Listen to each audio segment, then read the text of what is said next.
José Luis Blas Arroyo es catedrático de lengua española en el Departamento de Filología y Culturas Europeas de la Universidad Jaume I de Castellón. Es licenciado en Filología Hispánica por la Universidad de Zaragoza y doctor en la misma especialidad por la UNED. Se ha dedicado básicamente a la sociolingüística y el contacto de lenguas y tiene trabajos en sociopragmática y análisis del discurso que están publicados en revistas hiperprestigiosas de la lingüística como el Language in Society, de donde es el trabajo que leímos para hoy, o el Journal of Pragmatics o Discourse in Society, entre muchas otras revistas lingüísticas. Te agradezco, José Luis, que estés con nosotros y es un placer tenerte acá. Bueno, pues muchísimas gracias, Silvia, por esta cálida presentación y muchas gracias también por haberme invitado a participar en este seminario de investigación. La invitación ya tiene un recorrido.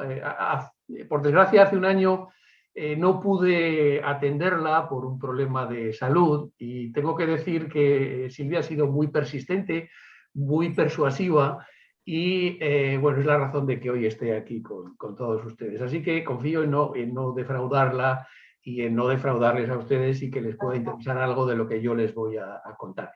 Aprovecho desde ya para decirles que si quieren hacer alguna pregunta, estaré encantado de responderlas, si sé la respuesta, y ya sea al final de la intervención o durante el transcurso de esta. Ya le dije a Silvia que a mí no me molestan en absoluto las interrupciones, me parece, es más, que dan viveza a este tipo de actos, que suelen ser un poco encorsetados, aunque reconozco que quizá el formato este online, que de momento está funcionando bien, no es el más propicio, pero insisto, si en algún momento alguien quiere hacer alguna observación, que no dude en parar y preguntar lo que estime oportuno. Bueno, como no confío demasiado en la tecnología, porque nos deja tirados cuando más la necesitamos, pues voy a entrar en materia ya. La génesis de este trabajo y de la exposición que voy a hacer está en un congreso en 2018, precisamente el congreso al que ha aludido Silvia hace un momento en la Universidad de Estocolmo, donde me invitaron a impartir una charla sobre el discurso político, que era un tema que yo tenía un tanto abandonado desde hacía unos años. Yo me había dedicado bastante al estudio sociopragmático del debate electoral cara a cara, del cual había publicado algún trabajo. Pero bueno, en los últimos tiempos me había dedicado sobre todo a la sociolingüística, que es mi verdadera pasión, y en particular en estos últimos años a la sociolingüística histórica. Sin embargo, la situación histórica que está viviendo España desde hace ya bastantes años, que sigue viviendo, me pareció que era un contexto suficientemente interesante como para retomar, siquiera temporalmente, mi interés por el discurso político. Y a partir de ahí preparé un estudio, que es el que quizá algunos hayan leído en ese artículo al que se ha referido Silvia hace un momento.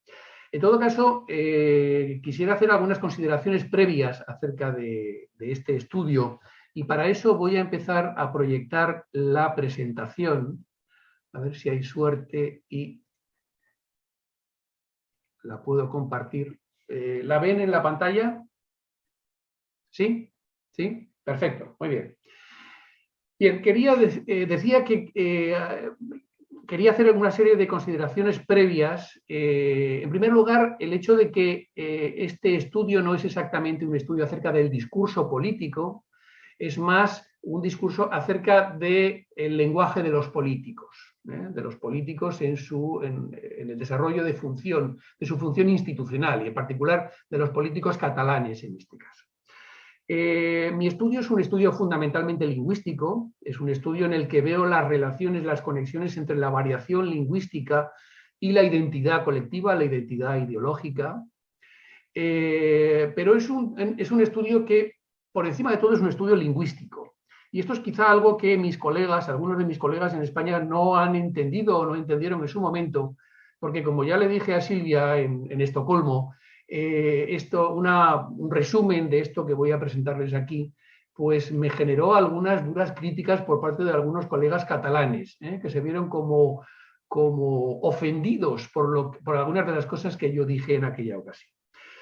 En tercer lugar, la perspectiva de análisis. Normalmente el discurso político se estudia, como saben bien, desde una perspectiva pragmática, sociopragmática, si se quiere, desde el análisis del discurso. Es mucho menos frecuente la perspectiva variacionista, que es la que yo adopto aquí, porque me parece que tiene ese plus de los datos, de lo cuantitativo, que sirve para afianzar muchas ideas que a veces las dejamos colgando en puras intuiciones.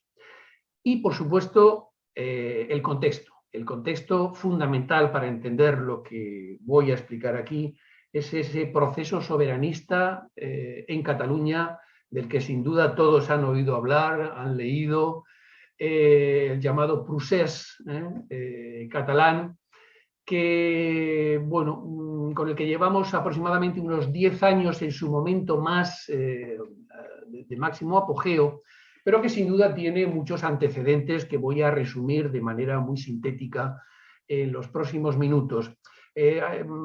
Haciendo una síntesis muy, quizá excesiva, de la historia y aludiendo exclusivamente a los intentos de secesión de Cataluña del resto de España, bueno, quizá el primer intento histórico reconocido es la llamada Revuelta de los Catalanes, que se produjo en el año 1640 en el contexto de la guerra de los 30 años entre España y Francia, que acabó mal, como tantas cosas a partir del siglo XVII para España, y que llevó a que los catalanes pidieran una especie de amparo a Francia, constituyeron una especie de república bajo el amparo del rey francés Luis XIII. Al cabo de los años, los catalanes comprendieron que las cosas con los franceses no les iba demasiado bien, y tras la Paz de los Pirineos volvieron al redil español, al menos durante un tiempo. Los decretos de nueva planta son un elemento fundamental para entender cuál es el difícil encaje que ha tenido Cataluña en el resto de España a partir del siglo XVIII especialmente. Tras la guerra de sucesión entre los Borbones, que triunfaron en esa guerra, y los reyes de la Casa de Augsburgo, ganan, como digo, los Borbones, y establecen un Estado centralista, fuertemente centralista, al modo francés, y en el plano lingüístico tienen mucha importancia los llamados decretos de nueva planta, que supusieron la castellanización de la administración y de la justicia y posteriormente de otros ámbitos formales en Cataluña y otros territorios donde había una lengua propia. A partir de ese momento hay que esperar hasta la segunda mitad del siglo XIX para asistir a la Renaixença, que es el nombre con el que se conoce al movimiento cultural que supone un intento de revitalización cultural, lingüística y política de Cataluña, y a partir de ese momento se suceden diversos intentos de secesión. La Primera República, 1873, hay un intento que queda en eso de proclamación del Estado catalán. En el comienzo de la Segunda República Española, en 1931, el presidente de la Generalitat, Francesc Macià, declara la República Catalana, dice en el contexto de la Federación Ibérica. Finalmente las autoridades republicanas españolas intentan convencerle de que dé un paso atrás, y así lo hace. El año 1934, que es un año especialmente violento en el desarrollo de la Segunda República, se proclama el Estado catalán, que dura apenas unas horas después de la intervención del ejército, y eso nos lleva ya a la dictadura franquista. Durante la dictadura franquista, por supuesto, todo esto desaparece. Hay que decir que Cataluña fue una de las grandes regiones beneficiadas por la política y la economía franquistas, algo que a veces se olvida. Y a partir del Estado de las Autonomías, a partir de 1978, cuando se proclama la nueva Constitución española, se instaura una comunidad autónoma que goza de un poder prácticamente federal, como no había tenido Cataluña hasta ese momento. Desafortunadamente, a partir de los primeros años de este milenio, una serie de acontecimientos históricos provocan una revitalización de las antiguas demandas catalanas. Por ejemplo, en el año 2010 el Tribunal Constitucional niega o deroga 10 o 12 artículos del nuevo Estatut de Cataluña que se había publicado en 2006, entre otros artículos, la consideración de Cataluña como una nación, y a partir de 2012 es cuando empieza el verdadero procés, lo que actualmente conocemos con el nombre de procés soberanista. Algunos dicen que es el intento de las élites catalanas sumamente corruptas por desviar la atención. Lo cierto es que a partir de ese momento hay un cambio muy importante. Hay una parte muy importante de la sociedad catalana que apuesta por el soberanismo y que apuesta en definitiva por el independentismo. Fruto de eso son dos referendos que tendrán lugar en los años 2014 y sobre todo en 2017. Supongo que verían aquel año, dieron la vuelta al mundo las imágenes de la policía cargando contra la gente que quería votar en ese referéndum que era ilegal. Eso dio lugar temporalmente a la suspensión de la autonomía, apenas unos meses, los necesarios para convocar unas nuevas elecciones, que tuvieron lugar en 2018, con gobierno independentista. Nuevamente hace unos meses otro gobierno también independentista, se acaba de estrenar esta misma semana, y estamos a la espera de un nuevo referéndum porque las nuevas autoridades catalanas han dicho que esperan llegar a un referéndum, esta vez sí acordado con el Estado, para decidir finalmente la independencia. Bueno, en este marco tan virulento, lo que a mí me interesa, como les decía al principio, es sobre todo la cuestión lingüística. Me interesa un debate que se ha creado en los últimos años en Cataluña y fuera de Cataluña acerca de cuál es el estado del español, del castellano en Cataluña. Por resumir mucho la cuestión, para algunos el español hablado y escrito en Cataluña está a la altura de otras variedades regionales. Por ejemplo, así lo dicen las autoridades catalanas cuando los alumnos que quieren entrar en la universidad se presentan a los exámenes de selectividad, obtienen en castellano similares notas a las que obtienen los alumnos de Salamanca o de Valladolid. Bueno, es un argumento en todo caso bastante falsario, porque cada autonomía tiene la prerrogativa de poner sus propias pruebas de acceso y por lo tanto es difícil comparar los niveles de unas regiones y otras si no hay unas pruebas comunes. Para otros, sin embargo, el castellano en Cataluña presenta signos cada vez más preocupantes y achacan a la inmersión lingüística, es decir, la obligación de que todos los escolares en Cataluña estudien obligatoriamente en catalán con independencia de cuál sea su lengua nativa, su lengua materna.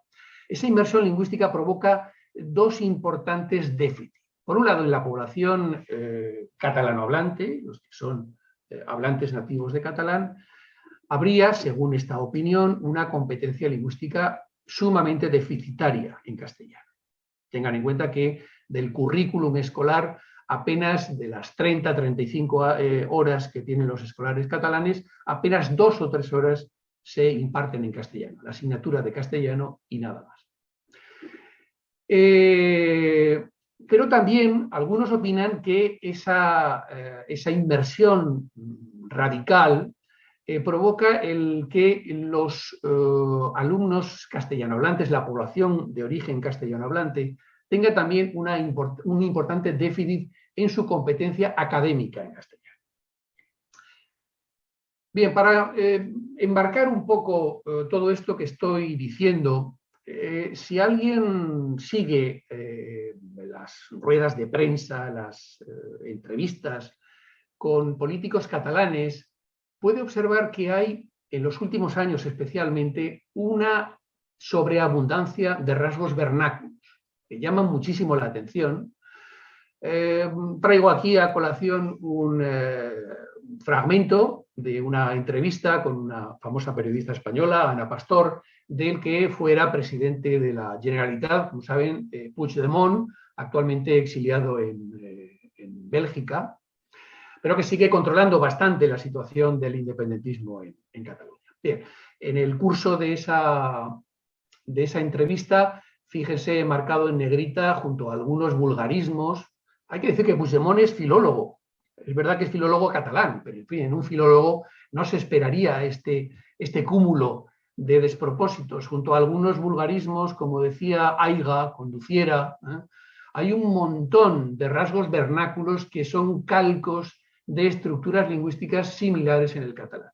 Hay un plato parado en lugar de puesto, un proyecto de grueso en lugar de completo. La autocrítica es que no hemos estado capaces en lugar de sido, no conducen en ningún sitio en lugar de a ningún sitio, defensemos, defensando, defensem, defensem, etcétera, etcétera. Bien. José Luis. Sí. Perdón, una aclaración. O sea, parado, por ejemplo, es puesto en catalán y grueso es completo en catalán. ¿Son catalanismos? Sí, serían? sí. Ok. Sí, exactamente. Son calcos del catalán, exactamente. Sí. Bien, no ocurre ni mucho menos solo en el habla de Puigdemont. En el corpus que compilé para de esta investigación hay numerosísimos ejemplos vernáculos en todos los niveles del análisis lingüístico, por ejemplo, en el nivel fónico, en el consonantismo, dos fenómenos... Perdón, José Luis, te quiere hacer una pregunta, Diego. Sí. No, respecto del párrafo de Puigdemont, pero sí. El anterior, me llamó la atención algo, el aiga y el conduciera, ¿eso es catalanismo también? No. He empezado diciendo que esos son dos vulgarismos impropios en un político que además es filólogo. Todos los demás sí, pero estos dos no. Bien, decía que los rasgos vernáculos derivados del contacto con el catalán son muy numerosos en el consonantismo, dos fenómenos de los que me ocuparé aquí a continuación, el ensordecimiento de la D final, usted, actitud, la velarización de la L, clara, especial, el vocalismo, el cierre de la O átona, por ejemplo, político, protegiendo, programa, la sonorización de la S a la manera del catalán, una entonación vernácula característicamente catalana. En el nivel morfosintáctico, por ejemplo, hay numerosos calcos sintácticos. Estado senadora, decía una de las integrantes del corpus. El que veo es que avanzamos... Perdón, una pregunta totalmente ignorante. Sí. ¿El catalán no diferencia el ser y el estar? El catalán diferencia el ser y el estar, lo que pasa es que la distribución de los dos verbos no es exactamente igual. Ah, está. Exacto. Buena observación. Bien, junto a calcos sintácticos tenemos, por ejemplo, numerosas confusiones en el uso de las preposiciones. Soy diputada al Parlamento de Cataluña, no conducen en ningún sitio, apostando para implementar aquellos proyectos, etcétera. La supresión del artículo, por ejemplo, es muy frecuente también. Queda claro que domingo la gente votó, como en catalán se dice diumenge, sin el artículo. Hay ejemplos también en otros planos, hay numerosos préstamos ocasionales, perquè, per favor, govern, renda garantizada, renda en catalán, garantizada y de ciudadanía en castellano, quiero agrair en lugar de agradecer, cambios de código, fragmentos íntegramente en catalán y después se vuelve al castellano, calcos semánticos como los que he mencionado anteriormente, nombrosa por numerosa, soporte por apoyo, usos de hacer, etcétera, etcétera. Bueno, les voy a presentar aquí un vídeo de apenas un minuto, porque quizá compendia bien, ¿sí, Diego? Sí, perdón, pero me está fascinando esto, entonces... hiciste un comentario, te puedo tutear, ¿verdad? Por supuesto, claro. Hiciste un comentario No lo respecto estás del uso- tuteando, lo estás voceando, Diego. Voceando, tenés razón. Me, Exactamente. me puedes vocear, sí. Eh, eh, estabas haciendo referencia, ahora me quedé pensando, estabas haciendo referencia al uso de la S catalana y la S castellana, digámoslo. ¿Cuál sería la diferencia entre esas dos S? Bueno, en el caso del español, solo hay una S que puede ser sorda o sonora en determinados contextos fónicos, pero en catalán hay una distinción fonológica entre una S sorda y una S sonora. Eso hace que muchos catalanes, cuando hablan castellano, especialmente en las palabras que genéticamente son similares, la pronuncien con la S sonora. Por ejemplo, una de las senadoras que hablaba, que aparecen en el corpus, menciona el caso de Porras. Porras, entre nosotros, la S es una S sorda. Si escucháramos a esa mujer, comprobaríamos cómo ella no pronuncia exactamente una S sorda, pronuncia una S sonora. Es algo así como porras, porras, porras. Okay. Tengo que decir que no soy catalano hablante nativo y por lo tanto a mí me cuesta también a veces reproducir los sonidos del catalán. No sé si he contestado a la pregunta. No, hacía esa pregunta porque, por ejemplo, en Latinoamérica, pero en especial en el Cono Sur, diría yo, bueno, no, en el Río de la Plata, nuestra S también es bastante diferente a la S, hablamos castellano, pero Sí. no es una S igual que la de los castellanos de la península. Sí. Sí, bueno, lo que pasa es que al menos hasta donde, hasta el momento, no sé si en el español argentino el estatus fonológico de la S sorda y de la S sonora han llegado a distinguirse. Yo creo que todavía no. No, son alófonos, algunos fonemas. Funcionan como alófonos fónicos simplemente, ¿no? Sí. En catalán, sin embargo, sí que hay una distinción fonológica entre S sorda y S sonora. Por eso la he representado con esta Z, obviamente no se representa por escrito con esa letra. Bien, les decía que les voy a presentar un vídeo que se hizo viral y que recogía el intento de unas declaraciones en castellano a preguntas de un periodista de una de las protagonistas del referéndum de 2017, posteriormente fugada. En la actualidad es profesora de la Universidad de Edimburgo, Clara Ponsatí, que era consejera de Educación en aquellos momentos. Y bueno, hay un momento que realmente no tiene desperdicio. Voy a ver si se escucha. Bajar este tema en las aulas y para... Bueno, quiero que se fijen en la pronunciación, además de lo que va a venir a continuación. Dar soporte a las iniciativas que ellos ciertamente van a tener. M'excuso perquè realment tinc poca pràctica amb això de l'espanyol, però no sé, és un idioma que domino.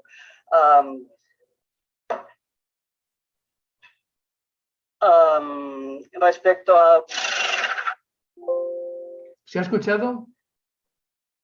¿Se ha escuchado el vídeo? Sí. Vale. Bueno, es quizá una anécdota, ¿no? de una persona que, bueno, pues que reconoce ella no lo reconoce, pero bueno, realmente demuestra tener un déficit. Bueno, vamos al origen, a la raíz de todo esto. ¿Cuáles pueden ser las razones, las causas de este estado particular del castellano en Cataluña? ¿Es consecuencia, como dicen algunos, de la política lingüística? Bueno, podría ser en parte, pero es dudoso que sea la razón que explique esto en buena parte de los miembros del corpus que yo he elegido para mi investigación. Y es así porque muchos de ellos se educaron en una época, la época franquista, en la que la enseñanza se producía íntegramente en castellano. Por lo tanto, es muy poco probable que, al menos en este caso, la política lingüística sea la culpable de esto, independientemente de que en otros contextos pueda tener su incidencia. Se trata de un estado de obsolescencia por falta de uso, como el que parece que demuestra Clara Ponsatí, por ejemplo, en su alocación. Bueno, también podría ser un elemento a tener en cuenta, pero hay que decir que estos políticos catalanes, con independencia de cuál sea su lengua principal y favorita, lo cierto es que tienen que atender día a diario, a periodistas y a otros individuos en castellano. Por lo tanto, no es por falta de uso, creo yo, por lo que no sería la falta de uso la razón fundamental de todo esto. Yo creo que la razón hay que buscarla en ese uso de la lengua, en ese uso del español como un acto de identidad, como un acto indexical u otros conceptos similares que se han utilizado para dar cuenta en una línea de investigación en el variacionismo lingüístico, la tercera ola de los estudios variacionistas, que lo que viene a decir es que la variación no solo es un reflejo de los grandes constructos sociales, el sexo, la edad, etcétera, o incluso culturales, las redes sociales, también permite la producción, la reproducción de significados sociales diversos, lo que se conoce en inglés como indexical acts o meanings, en contextos determinados, que son los que yo voy a analizar aquí. Por lo tanto, bueno, hay aquí algunos ejemplos de estos estudios de la tercera ola que demostrarían esa vinculación entre la variación y la ideología, estudios en diversos ámbitos, por ejemplo, estudios que demuestran cómo individuos concretos pronuncian un idioma de manera distinta ante públicos distintos. Por ejemplo, el antiguo líder del laborismo británico, Ed Miliband, hay un estudio muy interesante de Kirhan y Moore, que mostraba con datos fehacientes cómo la pronunciación de esa T en palabras como Brisbane, por ejemplo, tenía muchas más variantes glotales vernáculas ante las alocuciones a los sindicatos que en las conferencias anuales en su partido.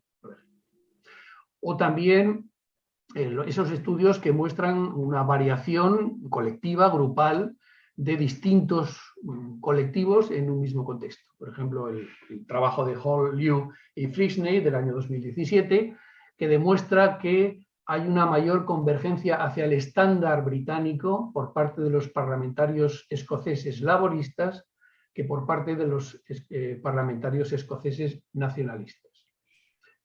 Esto en el plano de la producción, incluso en el plano de la recepción hay interesantes estudios que muestran que parece que la gente puede asignar incluso una misma afiliación política a gente desconocida en función de los rasgos dialectales compartidos. Es decir, la creencia de que aquellos extraños cuyo dialecto es similar al propio comparten las mismas ideas políticas que él o que ella. Bien, la hipótesis de la que parto es que en el discurso político catalán hay un uso del español, o del castellano si se prefiere, que es el término más usual en Cataluña, que está íntimamente asociado a la identidad colectiva y en particular a la identidad ideológica. Esa asociación implica sobre todo a los sectores más catalanistas, más independentistas en el procés. Y también que es posible dar cuenta de esa asociación mediante un análisis variacionista comparativo, que es el que los datos, los resultados principales les voy a presentar a continuación. Antes voy a mostrar cuáles son las variables lingüísticas de las que me he ocupado en esta investigación. Son 3. En concreto, la L final de palabras como especial. La L tiene 2 alófonos en Cataluña, un alófono compartido con el resto de los españoles, que es el alófono alveolar, especial, y un alófono que calca la pronunciación de esa consonante en idéntico lugar en catalán, que es el alófono velar. Sería algo así como especial, fatal, fatal. Muy catalán. ¿Sí? Sí. En el caso de la D final, una palabra como Madrid, En el castellano de Cataluña tenemos 4 variantes. La variante prestigiosa, la D aproximante relajada, Madrid. La pronunciación como una Z, Madrid. Supongo que recordarán al anterior presidente del gobierno, Zapatero, que incluso llegó a hacer una campaña electoral poniendo en valor esa pronunciación de la D final. Luego la pronunciación castiza de Madrid, muy típica como veremos en el centro de España. Y finalmente la variante vernácula, calco del catalán, Madrid, Madrid, Valladolid, actitud. Finalmente la tercera variable es la consonante, esa misma consonante, la consonante D, en posición intervocálica, una palabra como cortado, con 2 variantes fundamentales, la pronunciación aproximante relajada, cortado, y la pronunciación elidida, cortado, que es la que, si a mí me pillan en un momento de relax, sería la que pronuncio sin lugar a dudas. Bien, de esas variantes, en cuanto al prestigio sociolingüístico, pues he marcado en negrita aquellas que tienen el prestigio. Por un lado, son he marcado en primer lugar las que son prestigiosas, la L alveolar, la D aproximante final y la D intervocálica aproximante también. Y finalmente las vernáculas son el resto. He marcado en negrita aquellas de las que me voy a ocupar en esta exposición, en este trabajo. Bien, presento la metodología del trabajo. Reuní un corpus, además tengo que decir que en muy poco tiempo, de intervenciones de diverso tipo, a cargo de 16 políticos que tuvieron un protagonismo muy activo en el procés en el referéndum de 2017. En todos los casos se trataba de que tuvieran un dominio nativo del catalán, con independencia de cuál fuera luego su lengua incluso preferida, pero todos tenían que haber tenido el catalán como lengua nativa, e intenté también que hubiera una muestra equilibrada en relación con una serie de factores extralingüísticos como los que ven ahí. El catalanismo político, distinguiendo entre políticos nacionalistas y no nacionalistas, la ideología, políticos más de derechas o más de izquierdas, el origen social, hay políticos que proceden de entornos humildes, mientras que otros proceden de las clases medias, incluso de las clases altas. La procedencia, 7 eran de Barcelona, el resto eran de otras zonas de Cataluña. El sexo, 9 eran hombres y 7 mujeres. La edad como un factor continuo, desde el político más veterano, Duran i Lleida, retengan este nombre porque luego me referiré a él, hasta Marta Pascal, que era la más joven, y finalmente el año del discurso, porque elegí fragmentos de habla de 11 años, desde 2007 a 2017. Bien, aquí en esta presentación, en esta tabla, muestro con 2 colores distintos los políticos nacionalistas catalanes y los no nacionalistas con otro color. Creo que es naranja el de los nacionalistas, y digo que creo porque soy daltónico y no estoy seguro. Quizá conozcan, quizá les suene el nombre de Ada Colau, que es la alcaldesa de Barcelona, pero quizá a lo mejor es dudoso que conozcan a más gente. Hay que decir que tampoco es tan extraño porque el procés se ha llevado por delante a la inmensa mayoría de estos políticos. Algunos están en la cárcel, algunos están exiliados y otros han abandonado su militancia política. De los que están aquí, apenas 2 siguen actualmente en la política activa. Pero en el año 2017 tuvieron, y en los años previos tuvieron una gran importancia en todo el debate que se generó. Bien, la metodología, elegí, como digo, 1 hora aproximadamente de cada uno de esos políticos con material obtenido en la red. Hice una transcripción mediante la herramienta de Google Doc, que me permitió en apenas un mes tener un corpus de unas 160.000 palabras. Localicé las variables lingüísticas mediante el programa de concordancias WordSmith y a continuación, una vez obtenidas esas variables lingüísticas en el corpus, codifiqué cada una de las ocurrencias de las variables de acuerdo con una serie de factores lingüísticos, estilísticos y sociales, a la manera en que lo hacemos en la sociolingüística.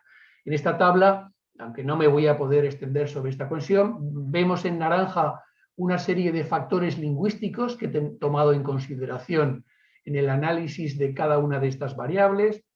En un color verde he tomado en consideración creo que es verde, el tipo de discurso, factor estilístico. A continuación están los factores que más me interesan, los de carácter extralingüísticos. Y finalmente hay dos factores aleatorios que son imprescindibles para filtrar los datos estadísticos, como son las palabras afectadas en cada caso y el nombre del político en cuestión. El análisis estadístico realicé mediante dos programas. Hice un programa de regresión logística de efectos mixtos a través de una aplicación que se llama RBRUL y que permite trabajar con factores de diversa naturaleza, categóricos, continuos y aleatorios. Y después, para medir la jerarquía, la relevancia y las posibles interacciones entre ellos, utilicé un árbol de inferencias condicionales. No tengo excesivo tiempo de pararme en explicar estos programas, quizá alguno tenga conocimiento sobre ellos, pero bueno, intentaré luego comentar los rudimentos de cada uno de estos. Por ejemplo, aquí en el programa de regresión es interesante comprobar cómo el programa nos da los factores seleccionados y no seleccionados, es decir, aquellos que realmente a la luz de la muestra resultan significativos y los que no lo son, la magnitud de esos pesos explicativos, que aparece marcada, por ejemplo, aquí con colores distintos. Fíjense cómo en el caso de la L velar son los nacionalistas quienes favorecen extraordinariamente ese alófono, con un punto 78, y en el caso de la D final también son los nacionalistas, aunque en este caso con un peso explicativo algo menor. Pero la dirección explicativa, fíjense cómo es idéntica en ambos casos. Color amarillo nacionalistas, color verde, creo, los no nacionalistas. Bueno, pues vamos a empezar a explicar los datos. Empezamos con la variante vernácula de la L final, la que aparece en palabras como fatal, y que les recuerdo es la pronunciación velarizada de fatal, aproximadamente. Bien, tienen aquí en la pantalla el número de frecuencias absolutas. Fueron 1.729 casos hallados en el corpus, de los cuales un 56% correspondían a la pronunciación estándar, a la pronunciación alveolar, pero un 44%, es decir, una cifra muy amplia, a la pronunciación velarizada. Si este mismo estudio lo hubiéramos realizado en cualquier otro lugar de España, no hubiéramos obtenido estos resultados, ni muchísimo menos. Si hacemos ahora distribuimos ahora esas realizaciones de la L velar en cada uno de los discursos, en los discursos de cada uno de los políticos, vemos como hay una escala muy importante, desde políticos que velarizan prácticamente siempre, en el caso de Joan Tardá, Turull, Marta Rovira, ahora no me recuerdo el nombre de Forcadell, etc. Y fíjense cómo de los 8 políticos nacionalistas, 7 aparecen en cabeza de las realizaciones velarizadas. Tan solo Durán y Lleida, ese político del que les hablaba anteriormente, se cuela un poco más atrás. Si atendemos ahora a la distribución de las variantes de la D final, por ejemplo, en palabras como Madrid, vemos como en esta ocasión el número de variantes, el número de casos es de 1.691, distribuidos de esa manera que ven en el gráfico de la izquierda. Hay un 38% de pronunciaciones estándares, es decir, Madrid. Hay un 35% de pronunciaciones elididas, es decir, de no pronunciaciones, Madrid. Hay un 19% de pronunciaciones vernáculas a la manera catalana, Madrid, y finalmente hay todavía un 8% de pronunciaciones de la Z, la variante favorita de Zapatero. Bien, si comparamos esta vez sí estos datos con los que ofrece un estudio de hace unos pocos años de Isabel Molina Martos, una sociolingüista madrileña, que hizo un estudio sobre esta misma variable en el barrio de Salamanca de Madrid, comprobamos cómo el panorama es completamente distinto. Observen, por ejemplo, cómo la pronunciación estándar, la pronunciación de la D aproximante, es muy superior en el caso de Cataluña que en el caso de Madrid. Por el contrario, la pronunciación castiza de la elisión es infinitamente mayor, casi el doble en Madrid frente a Cataluña, 60 frente a 35. Observen cómo, como cabía esperar, no hay ni una sola variante ensordecida en Madrid. Nadie pronuncia Madrid en Madrid. Y finalmente hay el doble prácticamente de pronunciaciones de la Z, Madrid, en Madrid que en Cataluña. Por lo menos que en el corpus que he utilizado. Si vemos ahora la distribución de cada una de las variantes por políticos, por ejemplo, si empezamos por el caso de la T sorda, de la variante sorda, la típicamente vernácula, vemos de nuevo un agrupamiento de los colores anaranjados en los primeros puestos del gráfico. Nuevamente son los políticos nacionalistas quienes aparecen en los primeros lugares en la pronunciación de esos rasgos vernáculos. Hay aquí en este caso, en este gráfico, un error en todo caso, porque Marta Pascal, que aparece bastante más atrás, es una política nacionalista y sin embargo por error la he puesto con el color que no correspondía. Si atendemos ahora a esa variante que he calificado como castiza, la elisión de la D, vemos como aquí son los colores azules los que predominan en los primeros puestos. Por supuesto no se trata de una gradación perfecta porque hay algunos que se cuelan, pero la agrupación veremos cómo es determinante en los resultados que ofrece la regresión logística un poco más tarde. Si atendemos ahora a la pronunciación de la D, de la pronunciación estándar, de la D final, la aproximante relajada, vemos de nuevo cómo hay un agrupamiento de los colores anaranjados en la primera parte del gráfico, pero llama mucho la atención el comportamiento de uno de los políticos no nacionalistas, que es el que más utiliza esta variante. Luego veremos qué sentido puede tener la aparición de esas cifras tan elevadas en ese político de la derecha catalana no nacionalista. Finalmente, si atendemos a la última de las variantes que quiero comentar aquí, la D aproximante en posición intervocálica, vemos como las posiciones están más mezcladas. Hay que destacar que casi la mayoría de los políticos catalanes pronuncian esa consonante, a diferencia de lo que hago yo. Fíjense cómo los porcentajes son muy elevados en la mayoría de los casos, salvo el caso del político ya desaparecido Albert Rivera, que aparece claramente por debajo. Pues bien, esto por lo que se refiere a la distribución idiolectal de las distintas variantes en cada uno de los discursos.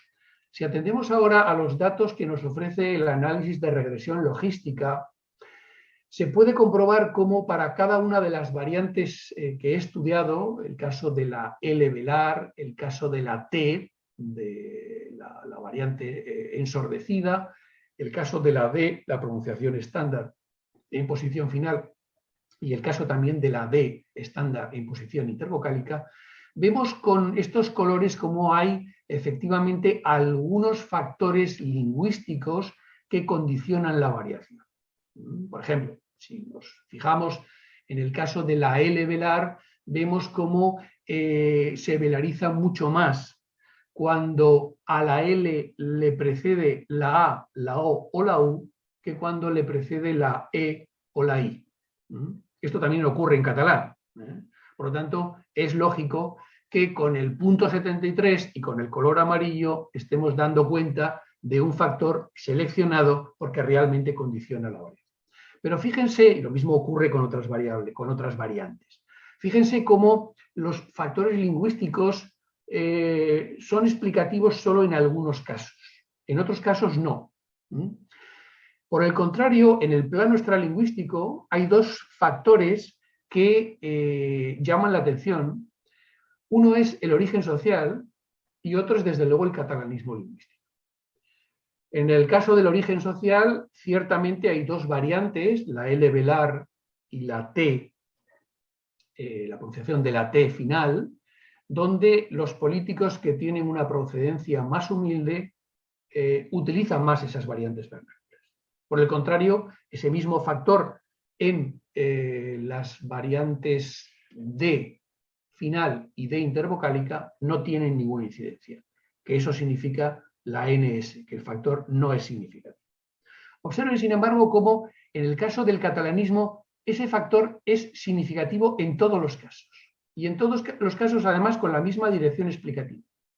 En todos los casos son los nacionalistas quienes favorecen tanto la pronunciación de la L velar como la pronunciación de T, pero también como las pronunciaciones estándares, curiosamente. O sea, no solo las pronunciaciones vernáculas, sino también las pronunciaciones estándares de D final y de D intervocálica. Es decir, hubiéramos esperado quizá lo contrario. Hubiéramos esperado que estos políticos nacionalistas, en el caso de estas variantes estándares, se hubieran colocado por debajo. Y no es así. Sin embargo, favorecen también. ¿Por qué? Bueno, antes de explicar el por qué, vemos a través de este árbol de inferencias condicionales, al menos gráficamente se puede ver claramente cómo de todos los factores considerados, de todos los factores seleccionados por la regresión, el que aparece en cabeza presidiendo todo es el nacionalismo.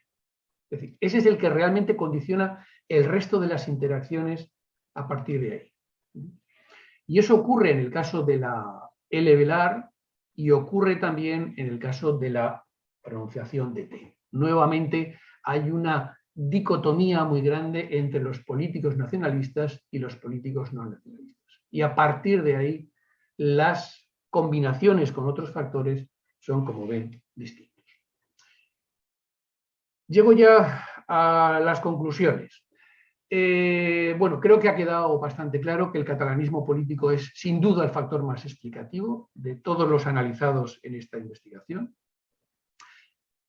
Creo haber demostrado que los políticos nacionalistas y especialmente los independentistas, sobre esto voy a hacer una observación a continuación, favorecen tanto variantes vernáculas como variantes prestigiosas, variantes estándares. ¿Y por qué? Porque son todas aquellas que están más cercanas a los hábitos expresivos del catalán. Es decir, todo esto se podría encerrar en términos de ese indexical meaning a partir de los conceptos de autenticidad y de apropiación. Para los nacionalistas catalanes, lo realmente auténtico en el plano lingüístico es el uso del catalán. Consideran su lengua propia y el castellano, en algunos casos, lo consideran, no en todos, pero en algunos casos, como una lengua invasora. Pues bien, estos mismos políticos que tienen que hacer necesariamente uso del castellano, porque como digo, están constantemente sometidos a la presión de periodistas y otros agentes sociales, tienen que hacer un uso del castellano, hacen un uso del castellano del que se apropian con sus hábitos expresivos cercanos a la pronunciación del catalán. Y ya para terminar, me gustaría comentar algunos casos particulares que descubrí en los dos bloques, en los dos grandes bloques, en el bloque nacionalista y en el bloque no nacionalista. En el bloque nacionalista hay un político, Josep Antoni Duran i Lleida, que durante muchísimos años fue el portavoz del nacionalismo moderado, vamos a llamarlo así, en el Parlamento español. Y es un político, como digo, nacionalista, que sin embargo se descolgó cuando llegaron estos años, se descolgó y criticó duramente la deriva independentista de sus antiguos colegas. Pues bien, si uno analiza con detalle la evolución discursiva de este político en dos de las variantes, por ejemplo, en el caso de la L y el caso de la T, como he dicho antes, he recogido muestras de habla de los políticos en un lapso de unos 10-11 años. Se puede ver claramente cómo tanto en un caso como en otro hay un descenso muy importante de los usos vernáculos conforme va pasando el tiempo. Observen el caso de la L. Velar, por ejemplo, como en sus entrevistas en el año 2007, un 40% de todas las apariciones de la L final lo hacen con la variante Velar.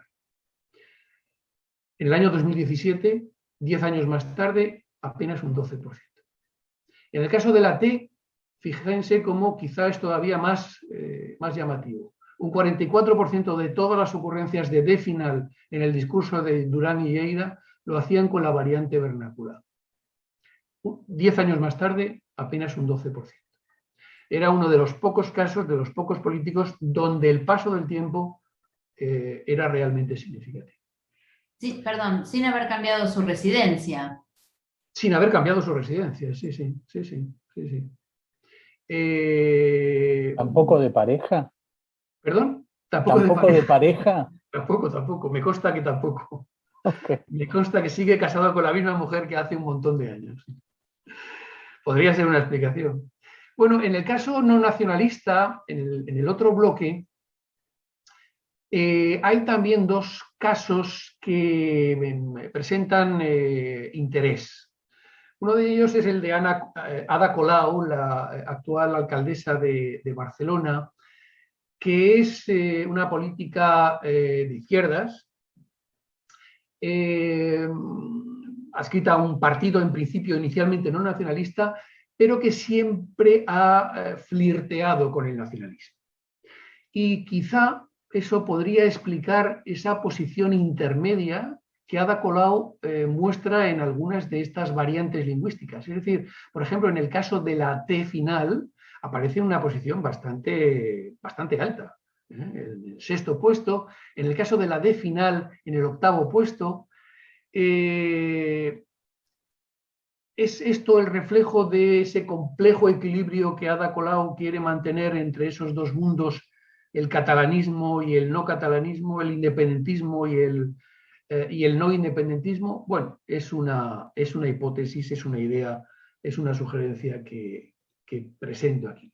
Pero también en el bloque de las derechas ocurre algo similar en el caso de Xavier Albiol. Xavier Albiol fue durante años el líder del Partido Popular, un partido de derechas en España, en Cataluña. Pues bien, este hombre es sin duda lingüísticamente el más autóctono de todos los políticos no nacionalistas de derechas. Y llaman también la atención algunas posiciones avanzadas, por ejemplo, en las pronunciaciones vernáculas, 8º puesto en el caso de la L, 9º puesto en el caso de la T final. Recuerden, no pronuncia nunca la elisión de la D, aparece en el puesto 18, y no aparece nunca con la variante interdental Madrid, no aparece tampoco. Bueno, es un reflejo también de la fusión de dos identidades, la española y la catalana, que Xavier Albiol ha defendido durante muchos años en su práctica política. Bueno, también es una idea que dejo colgando ahí. Por mi parte, bueno, es todo lo que quería contarles. Les dejo aquí con unas pocas referencias que aparecen en el artículo que les envié. Y como les decía al principio, pues quedo ahora a la espera de resolver si tienen alguna duda, algún comentario que hacer. Pues muy gustosamente, si soy capaz de responder, lo haré. Bueno, por supuesto yo tengo preguntas, pero dejo acá a la audiencia, Diego. Muy bien. Bueno, vale. Me encantó, me pareció buenísimo. Aparte, por un lado, por algunos de los políticos que conozco, y uno de mis directores de tesis era catalán, y era muy catalán, y muchas de las cosas, tenía el sonido de su forma de hablar en la cabeza mientras veía alguna de estas cuestiones. Pero pensando en Argentina, pensaba que acá hay muchas cosas parecidas que me parece que tienen que ver también con que están afectadas por la clase social, desde luego, pero con la identidad política también. Lo tiro, es un comentario que probablemente me surge de la lectura de esto. Los colegas que se dedican a esto tendrán mucho más que yo para eso, pero primero es el uso de la S al final en América Latina. No sé en América Latina, en Argentina al menos. El uso de la S final me parece que también traza, es una cuestión de identidad política. Uno al escuchar más o menos puede saber, como dicen acá, de qué palo es alguien, dependiendo de cómo use y en qué lugar ponga. Perdón, ¿podrías ponerme algún ejemplo para que yo me haga la idea de una palabra, por ejemplo, que la pronuncien los de un palo de una manera y los de otro palo de otra? Por ejemplo, no se me ocurre ahora, pero el nosotros bien con la S final bien firme, salvo su jefe político que tiene problemas, digamos, de pronunciación, Ajá. que es Mauricio Macri. El resto de Cambiemos pronuncia muy bien la S final. Sí. Del otro lado, digamos, yo diría del acuerdo pan-peronista, cuanto más a la izquierda te vas, sobre todo los chicos más kirchneristas, más evitan el uso de la S de manera, a veces hasta incluso pareciera que ser ficcionada. Si bien en sectores más bajos se usa menos la S, sobre todo las S del medio, no solo la final, ahí parece que hay como una especie de uso más, como más popular de la forma de hablar. ¿Cómo sería la pronunciación de un macrista y de un kirchnerista? Ay, me mataste, pero a ver, ¿alguna palabra? Muchos de los que dieron consentimiento me pueden ayudar con eso. Un macrista diría nosotros. Claro. Y por ahí alguien que está en otro lugar diría nosotros hoy. Ajá. Tenemos. Igual eso también depende del que, o sea, siempre hablando rioplatenses, ¿no? Porque un santiagueño te diría nosotros, por más que fuera peronista o no.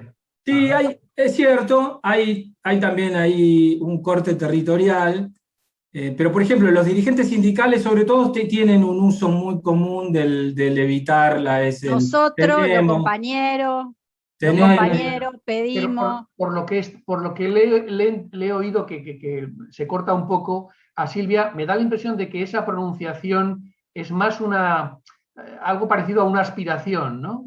Sí. ¿Sí? En algunos casos sí, y en otros no hay sonido. Ya.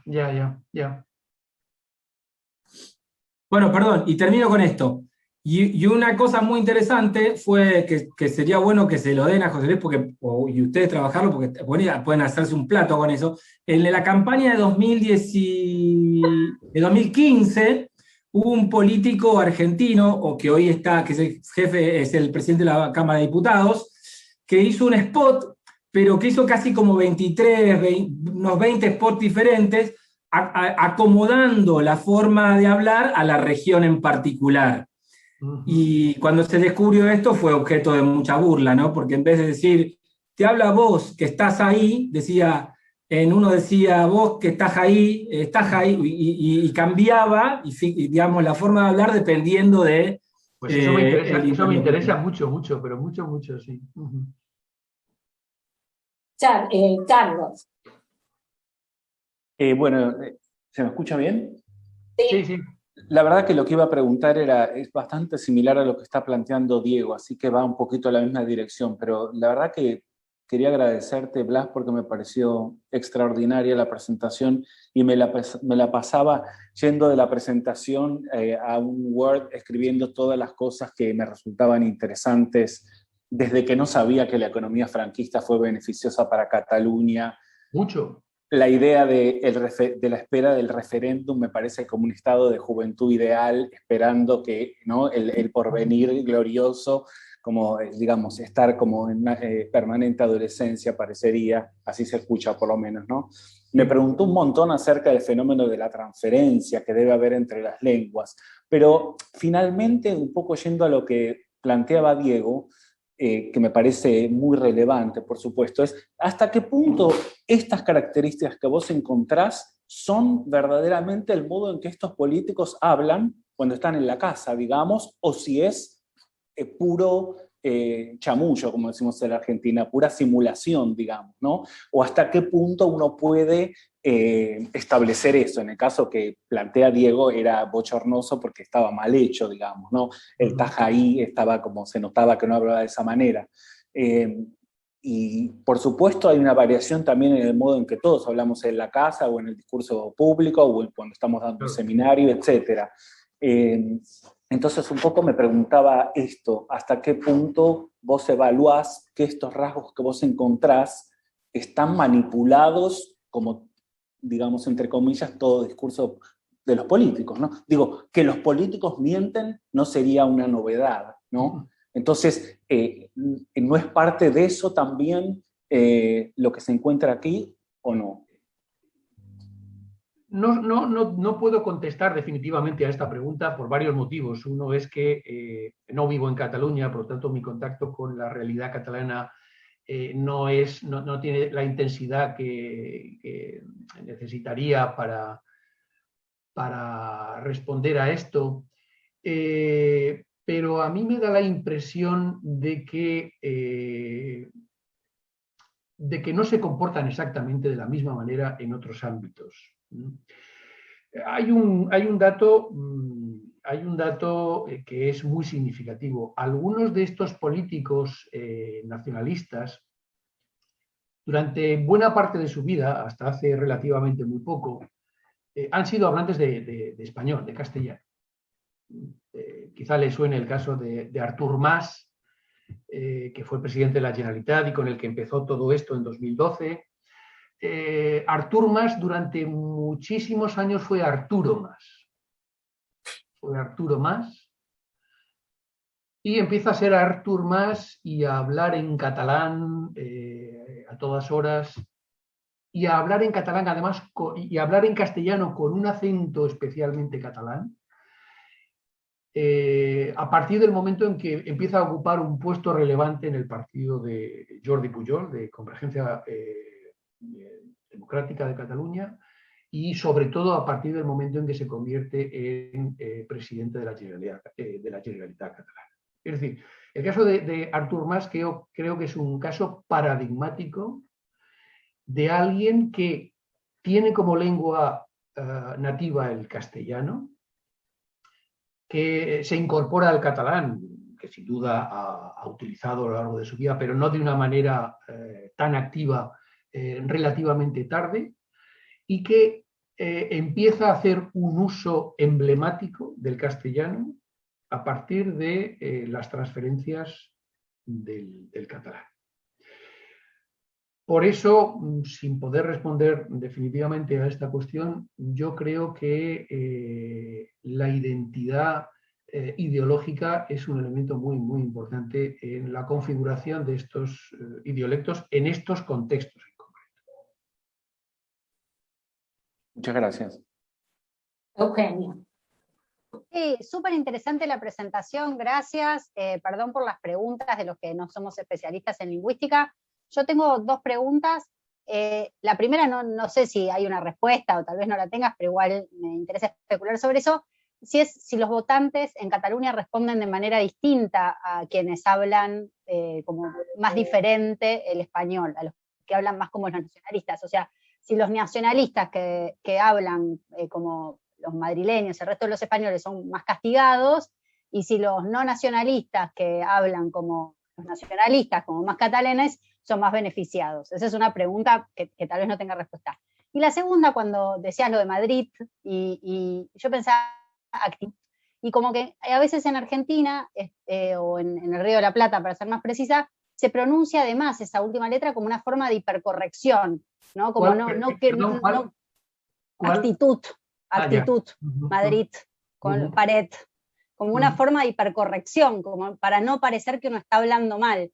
y si podía ser que los catalanes hablaran así, actitud Madrid-Pared, porque el castellano no es su lengua nativa. Esas eran mis dos preguntas. Bueno, en respuesta a esta última pregunta, puede ser la lengua dominante de estos individuos, la razón que explique estas pronunciaciones. Bueno, podría ser, pero lo cierto es que en todos los miembros del corpus, de la muestra, todos tienen un conocimiento nativo del catalán. Uno de los políticos que aparecen aquí, por ejemplo, no es el único, es Joan Tardà, que fue líder, representante de Esquerra Republicana de Cataluña en el Parlamento de Madrid durante más de 10 años. Este hombre, durante todo ese tiempo, tuvo que hablar castellano a todas horas. Vivía en Madrid. Sin embargo, es uno de los políticos que menos se apean de su pronunciación vernácula. Por lo tanto, no creo que sea la lengua nativa el elemento fundamental, porque, como digo, es la lengua nativa de todos los miembros de la muestra. Creo que hay algo más ahí que explica estas diferencias. En cuanto a la primera cuestión que me planteabas, si hay una especie de actitud negativa hacia los rasgos vernáculos del español, digamos, de Castilla, por parte de los nacionalistas, tampoco puedo contestar bien a esa cuestión. Hasta donde yo conozco no hay estudios que hayan analizado este componente actitudinal, que sería muy interesante que los hubiera, pero desconozco si los hay. Lo que sí te puedo decir es que, desde luego, esas actitudes son cada vez más frecuentes por lo que a la elección de la lengua se refiere. Es decir, los conflictos por la elección de la lengua en un determinado contexto son muy, muy frecuentes en Cataluña. También hay conflictos de ese tipo en la Comunidad Valenciana, donde yo vivo, pero infinitamente menos que en Cataluña. En Cataluña ha habido años que se han puesto hasta 3.000 multas por rotular comercios exclusivamente castellanos. Tú puedes rotular un comercio tuyo en inglés, en hindi, en farsi, en lo que quieras. Pero si lo haces en castellano, tienes que hacerlo también en catalán. Por supuesto, puedes hacerlo en catalán exclusivamente. Lo digo para que, en fin, vean cómo están las cosas de conflictivas en la cuestión lingüística. En cuanto a actitudes hacia variedades en concreto, pues como digo, no puedo contestar porque no tengo datos sobre esta cuestión. Ni vivo en Cataluña como para poder responder. Fede. Gracias, Silvia. Bueno, me encantó la presentación, me pareció muy, muy interesante. La verdad que felicitaciones. Perdón, es que no veo más que a unos poquitos. A ver ahora, ¿quién es? ¿Quién está hablando? Federico. Ah, Federico, ya, bien. Acá. ¿Crees que podría dejar de compartir pantalla? No sé, sí, claro, mejor. Para que nos podamos ver mejor. Mejor, ¿no? A menos sí, que haya preguntas referentes al... A ver, dejar de compartir, ¿no? Sí. Ahora sí, mejor. Ahí te vemos, perfecto. No, te decía que me pareció muy, muy interesante. Yo me dedico a política internacional, así que nada que ver, pero muy interesante.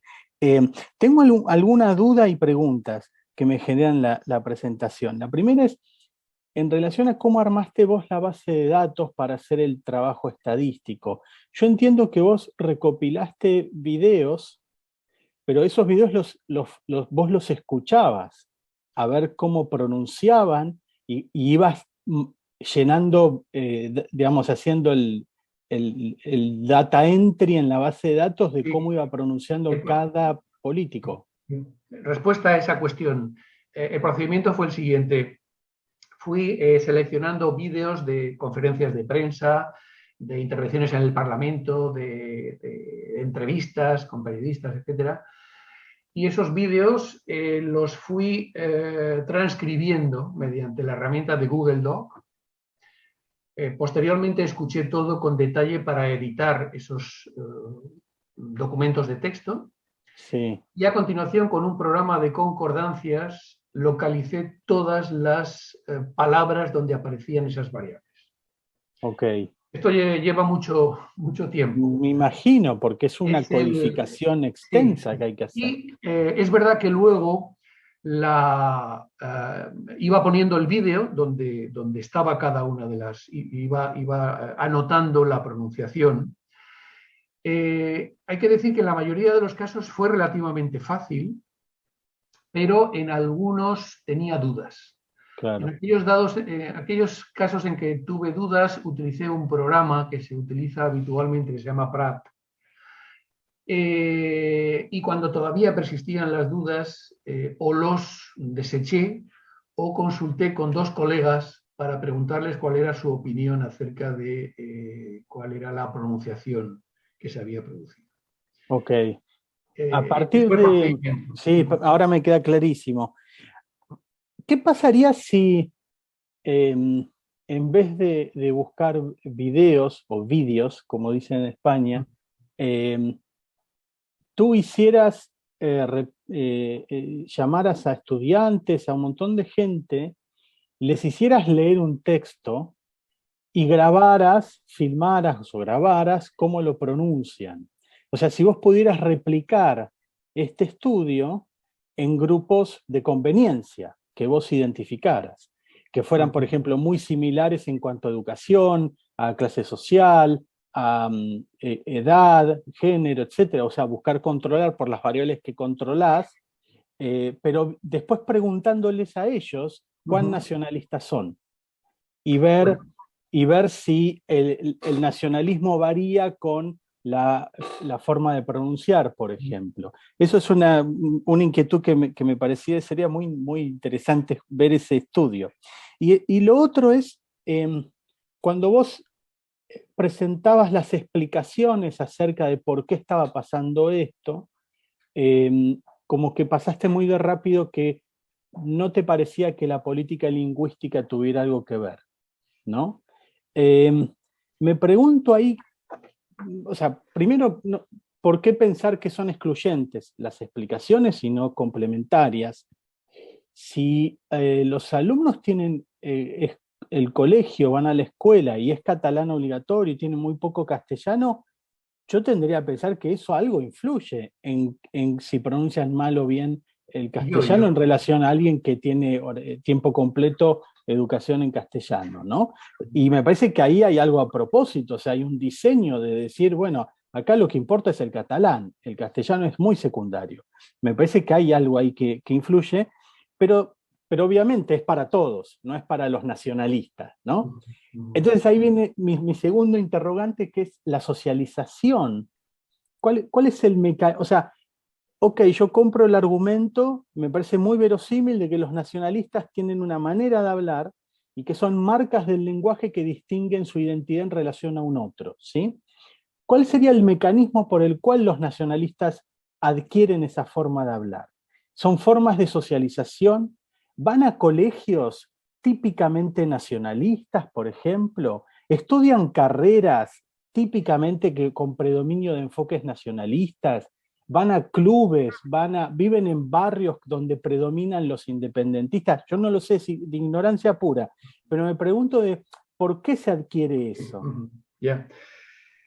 Bueno, en primer lugar, bueno, gracias por estas preguntas. Creo que yo no me he explicado bien al hablar. Creo que he hecho ver como excluyentes esos motivos, cuando en realidad no son así, ni muchísimo menos.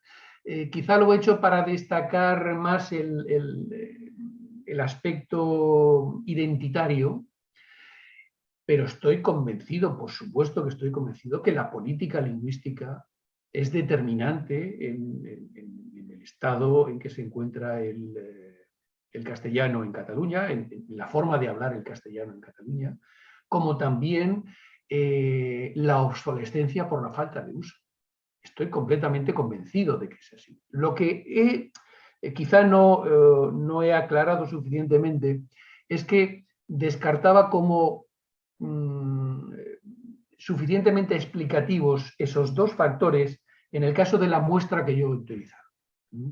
Porque muchos de ellos se han educado en castellano, no en catalán, por tanto ahí la política lingüística no tiene, en esos casos concretos no tienen ninguna relevancia, y en el caso de la obsolescencia lingüística, bueno, eso se puede argumentar para gentes que apenas hablan el castellano, que hay mucha gente que no habla apenas castellano, pero no para unos políticos que están utilizando el castellano habitualmente.